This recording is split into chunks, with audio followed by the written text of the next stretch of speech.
we seem to be back.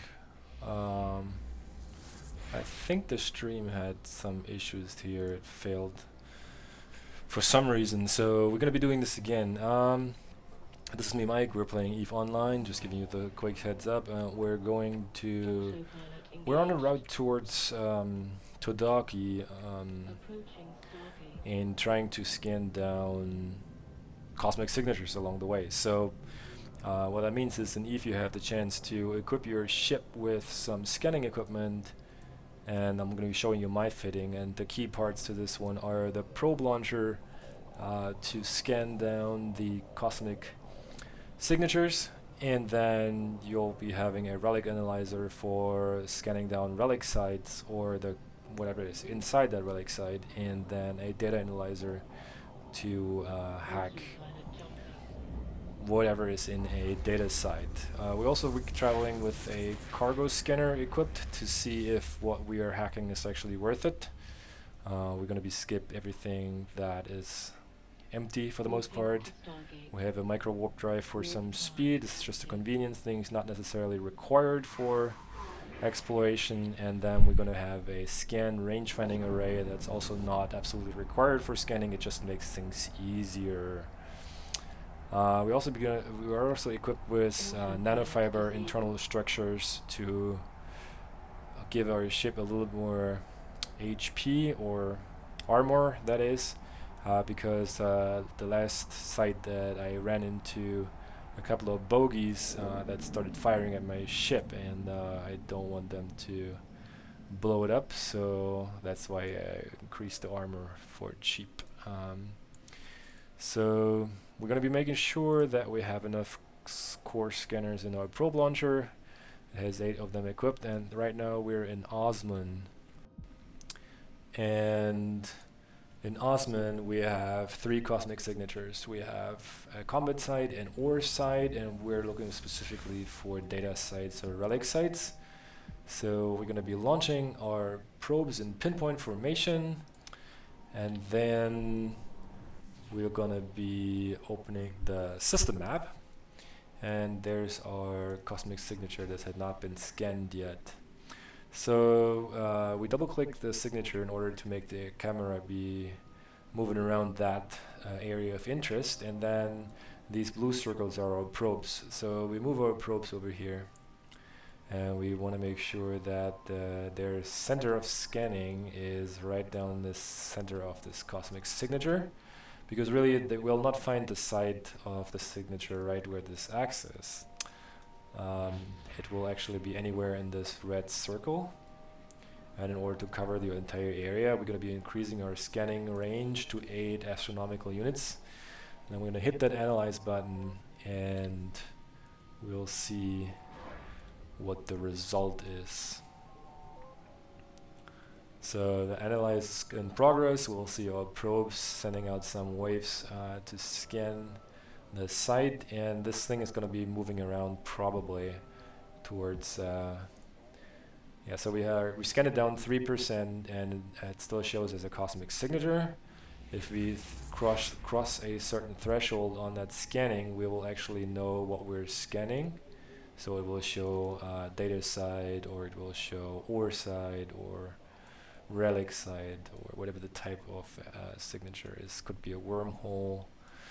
As we are fairly certain it is somewhere in this area, we're going to be reducing our scanning range quite a bit by 2 astronomical units, or towards 2 astronomical units. So we're going to be zooming in a little bit, and then it shouldn't move that far anymore. Let's see, scanning almost done. Alright, so we have, I'm not quite sure why it has this red outline, but we have our new site right now. So again, we double click it, we're gonna be making sure our probes are dead center, and then we're gonna be again reducing our scanning range to 1 astronomical unit, and hit that analyze button again. So it still shows this cosmic signature. We scanned it 6%. Now let's see, we will be scanning it towards So, so it shows at 0%, and I'm not sure what happened here. We're just going to be increasing our probe strength again to make sure that they cover the entire area that is outlined by this red circle, and hit the scanner button again. I did not move my probes in space. Let's see what that comes up with as a result. We should at least jump back to the 3 or so % that we had before. Alright, so it's actually on the outskirts of that circle. So that's why it didn't show anything before, because my probe scanning area, basically it was outside my probe scanning area. So we're going to be double clicking this to make things a bit easier. Position the camera on top, make sure it's on top from this way, then we're going to be pulling it up, make sure it's on top of this way. Alright, and then we're going to be bringing in our probe scanning range in even further to 0.5 astronomical units. And let's see what the result is this time. We're looking specifically for data sites or relic sites. We're going to be abandoning the scanning purpose, the scanning. Okay, alright. So we know now that it is a data site. We scanned it down 37% or 38% almost, and this is exactly what we're looking for. So we're going to be doing the whole thing again. We're going to be readjusting our probes, and this time we'll make sure our scanning range will include the circle, just like that, and double checking that it's all in the center. We're going to be double clicking and analyzing again, and I think we should have it nailed down pretty good after this one.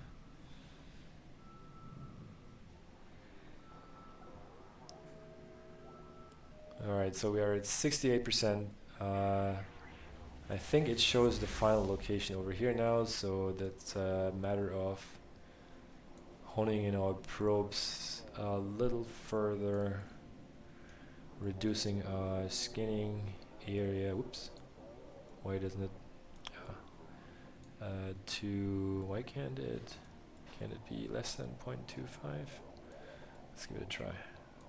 Alright, so I guess 0.25 astronomical units is the minimum scanning range. So oh, actually, what is this one? There's two data sites showing up. There's this data site, and then there's this data site as potential location. So this one didn't yield anything. In fact, it moved over here. So this could be that it's a shadow on the radar from this side actually. So let's move our probes in position over here. Why can't we double click this, guys? There we go. Making sure we're on top of this side to get all the probes focused on that area. And our probes are sending out their signal, receiving the responses, and then we should be closer than 57 or 58% than we are right now. Alright, so we're at 100%. It's a local Garista's data site, and we now have the chance to warp to this site. So before we do that, we're going to be recovering all our drones, closing the system map. We can, just for fun, reload our probe launcher so it's ready to use for the next time. And then this one has one badly beaten up caracol from the looks of it, so this one comes from a fight. So now what we're going to be doing is we're going to be warp to this site within 20 kilometers, and you're going to get this pop up that says a local Garista's data processing center, and we're going to be not warping directly into it because there might be bogies present at that site, and in that case we want to be leaving it straight away, because this ship is not fitted for a prolonged exposure to fighting in space. So it doesn't seem like any bogeys are present. So we'll have these info shards. You can see them in space right here. There are actually 3 present at this site. We're going to be locking in on all 3 of them. And then we are going to be approaching the closest one to start with. No, wait, before we approach one, we're going to be using our cargo scanner to actually scan down what their potential loot is. So this one has a electronic link, augmentation decryptor, and symmetry decryptor. So that's quite good. So we're going to be honing in on that one in particular. We need to be within 5 kilometers range to use our data analyzer to hack this info shard. And it's going to be bringing up a mini game. So we're within 5 kilometers, bringing up the data analyzer. And this is the data analyzer interface. In order to successfully hack a site, you're going to be actually using this mini game. And our goal is to find the core. And we're playing this kind of like Minesweeper type game. And you can look up in the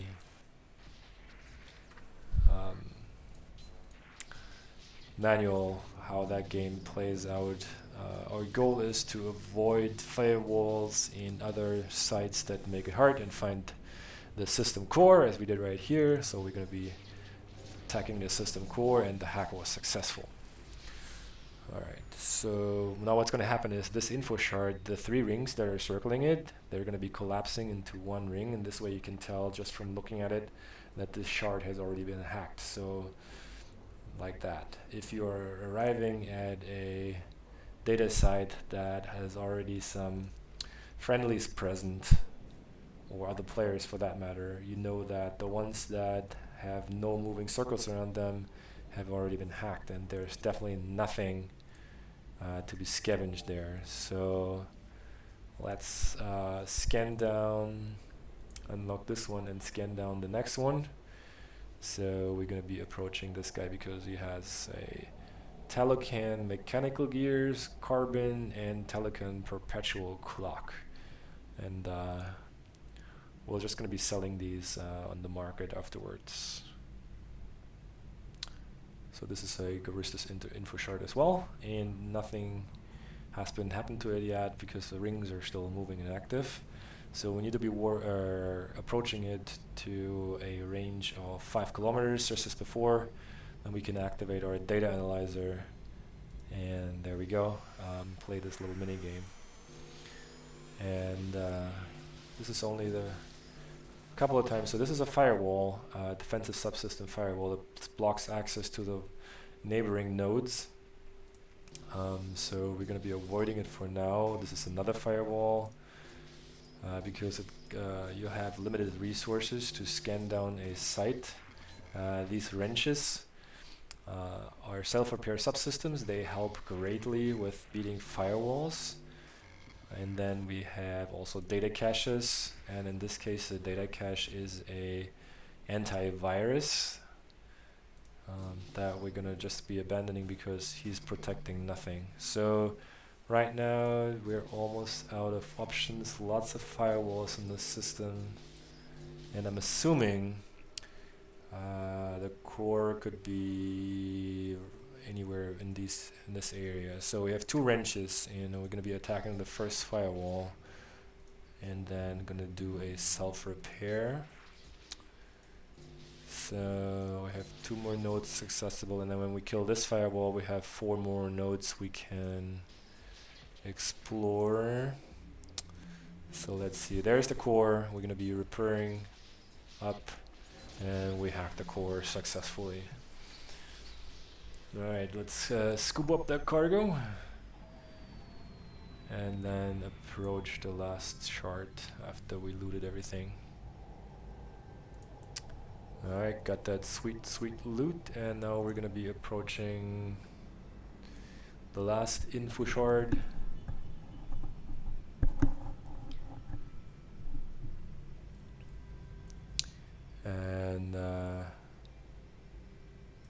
actually quite a nice location. So this looks like asteroids broken out or something like that. Crystal asteroid, yes. So this is our last info shard for this location. And relic sites basically work exactly the same, with the exception that I haven't found an info shard there yet, but something else that I would use my relic scanner or relic analyzer on. And then the minigame is exactly the same. And they vary in difficulties, so this one has a utility subsystem kernel rot. Kernel rot can be used to bypass firewalls easier, like this one. So I can use the kernel rot on this guy, and then it is loses half of its strengths or half of its defenses, and there's another firewall right behind it. Got surrounded by firewalls here, so let's explore the remainder first. Another firewall, and shoot, see, I was too fast, so that firewall blocks off access to that wrench actually. So I had to break it if I wanted to get to that wrench.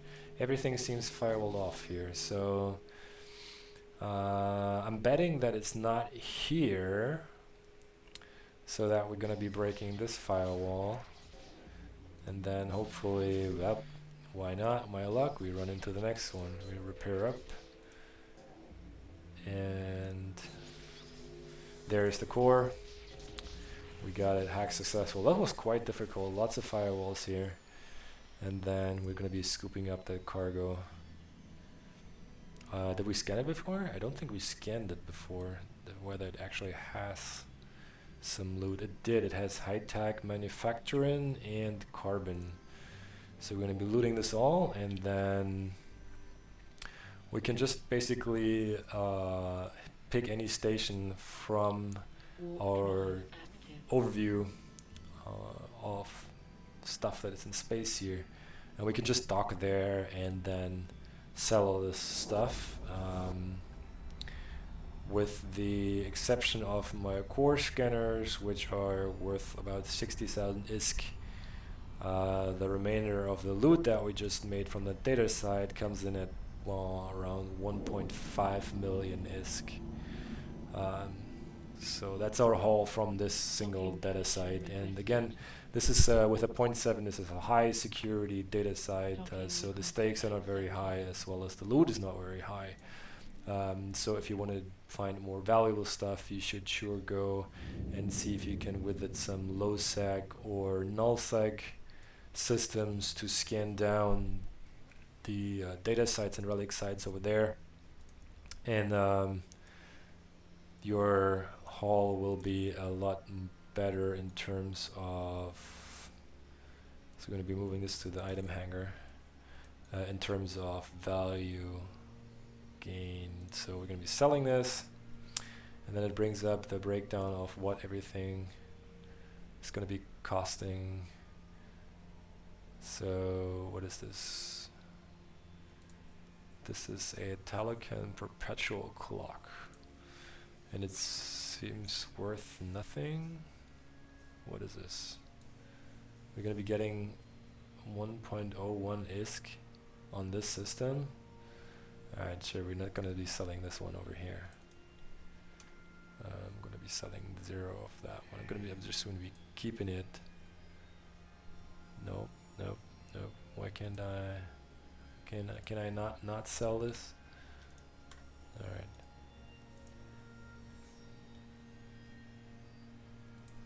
We're just going to reopen the list. So we're not going to be selling this artifact because it's a lot more worth on other sites than it is on this one. Yeah, someone's trying to rip enough off here, I guess. So when we make our way to Jita or a News or Visala, there's going to be up to like 500,000 for this little item. So we're just going to keep it, and then we have 10 ISK for the carbon. Again, let's see market details for carbon. It's just not worth it, I guess. So we're going to be selling the carbon here, and then this one, the high-tech manufactorum, it's also a lot more worth in Cheetah. As we're not going to be going to JITA anytime soon, I'm not going to be selling it. Why does it pick?